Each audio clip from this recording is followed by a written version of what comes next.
Right, hello everybody. Welcome to the Clery Football Channel New York HQ, and I'm just going to show you why Lionel Messi, I think, is the greatest to ever do it at both international and club level. Because you may have seen, right, that he's just gone and broken the World Cup all-time goal scoring record. He's gone and got 2 goals against Austria today. That puts him clear of Miroslav Klose.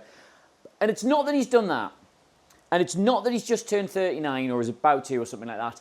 It's the goal he scores to open the scoring in this game, right? I think that shows you everything about why he is still able to contribute at this level, at this age, and what it is that makes him so special as a footballer.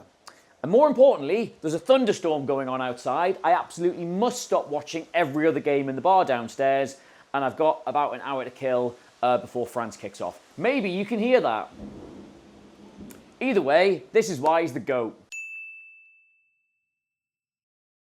Right, so I am just largely going to try and run this through all in one take because the game has just finished. Right, so Argentina, technically they are playing a 4-4-2 at this tournament. You've got the 2 lads in the wide positions here, and you've got Martinez, who starts up front with Messi. And if I show you the average positions those players take up, you would be forgiven for thinking that actually it's kind of more like a 4-5-1 or a 4-2-3-1 with Messi at the very top and Martinez playing a lot deeper. But that is not how it works in reality. Like, what actually happens is they both do play at the very top end of the pitch, but who is further forward and who is deeper changes depending on what is going on at that specific moment. Like, if Argentina try to press high but get played through, the expectation is not on Messi at his age to track all the way back. So Martinez will then be the one to drop in, using the fact he's much younger to do a lot of that running. However, when they've actually got the ball and they're trying to build through, Martinez will try and stretch defences by running in behind them, and then Messi will pick his moments very carefully to drop off the forward line and get on the ball. And it's in doing that that makes him such an unbelievable player. And you saw it in the goal. Because as a man who is the exact same age as Lionel Messi, let me be the one to tell you that at this age, if you want to do any kind of sport, even at this level, you have to be selective with what you do. You cannot go chasing the game around, trying to make things happen. He is simply too old for that. And despite how athletic he makes himself look, that is because he's being selective in when he chooses to use that athleticism. If he was gunning it from the first minute, it would look very different and he would not impact the game anywhere near as well. But likewise, and mentioning no other names at this tournament, Cristiano, you also can't just stand at the very top end of the pitch, knowing you're still your team's best player, but waiting for them to completely bring the game to you. You have to pick your moments, and that's what Messi does. Like, this is his contribution to the move that ends up breaking the World Cup goal-scoring record, right? He has come away from the forward line, he's near the touchline, and if you're Austria, you would be looking at that situation there and thinking, we're pretty okay here. The one thing you want to stop Messi doing, really, is getting on the ball and turning and then running at you, because then he can go past players, he can take players out of the equation, he can make space by doing that. So if you can keep the pressure on him sufficiently, force him to play backwards or sideways, technically you've done your job. You've stopped him getting turned, you've stopped him running at you. So Austria will be looking at this and thinking, we're doing all right. But the problem is, the reality for literally any team who play Argentina, no matter how old Lionel Messi gets, is that it is in players' own instincts. It's completely understandable that they are shit scared of him regardless. You do not want to trust one guy to get up his backside and stop him turning. You want to be alive to that situation as well, because if he does something, he drops a shoulder, he turns, he moves away from him, he creates a bit of space, you want to be able to get there and help as well. You can't just leave it to one player to look after him. And understandably then, when he gets on the ball here, just look at how overweighted to this side of the pitch and to specifically his area that Austria are. That is, I would actually say it's good defending. I don't think you can criticise them too much for that, but that is what Messi wants you to do. Because he knows if there's this many players in this area of the pitch, they're going to have to have left a bit of a gap somewhere else. And so he plays that ball first time out of this block here and into this block here. And that doesn't kill Austria, it doesn't completely open up the game, but what it does do is create here a 4 versus 2 on this side of the pitch. And that is, if not a guarantee of a goal, a very dangerous situation to have made. Because the team is built around Messi, so the other players who get selected are largely done so for their ability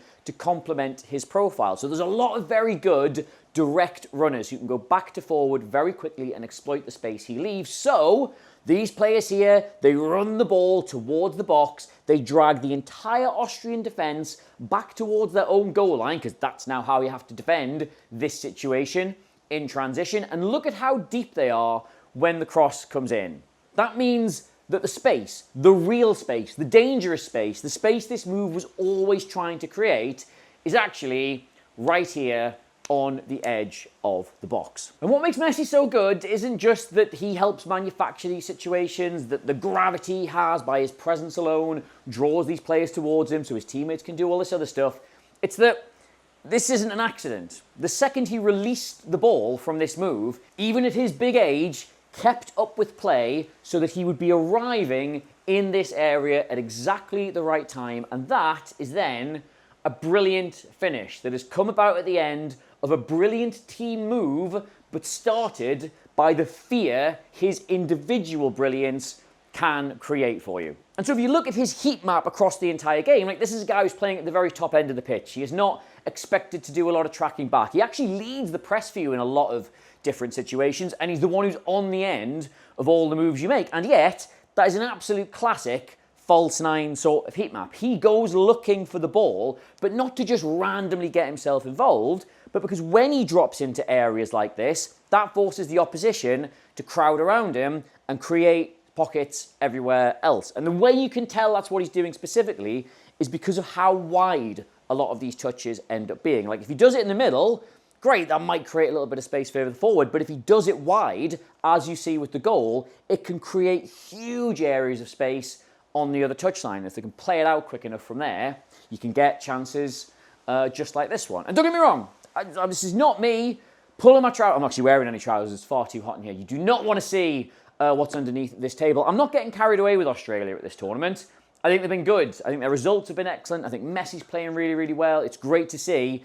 But they've yet to impress me in terms of their overall team play. I think they're defending a little bit weird. I think when it's not working specifically doing this, they're struggling to do other things. I don't think necessarily they're a strong contender to retain the World Cup, but that is still the best player in the entire world. And so far, he's showing you exactly why. He's broken the World Cup goal-scoring record. And who have they got next? Jordan or someone? So yes, I've got absolutely no idea how long that video is going to be or how disruptive all the thunder and lightning outside is. Quite scary, if nothing else. But I hope you've enjoyed that. That's just why I think Messi's absolutely brilliant. And he looks fantastic at this tournament. And maybe that's good for MLS, because he's still clearly the best player in the world, despite everybody saying he was going to a league that was some way beneath him. I think you're seeing right now that that is not the case. He could be playing absolutely anywhere in the world, and indeed he is. And very well, I might add. So if you have enjoyed that, we will have longer, more considered, and actually properly researched videos here on the Adam Clery Football Channel throughout the rest of the tournament. So you can drop us a subscribe by clicking the button down below. You can get me across all the social medias at Adam Clery, C-L-E-R-Y. And until next time, which, let me check that's a watch, not a calendar, England, Ghana. We'll be looking at England versus Ghana, which should also be quite interesting, I think. I'm going to have a glass bottle of Coke. That's my treat now. Goodbye.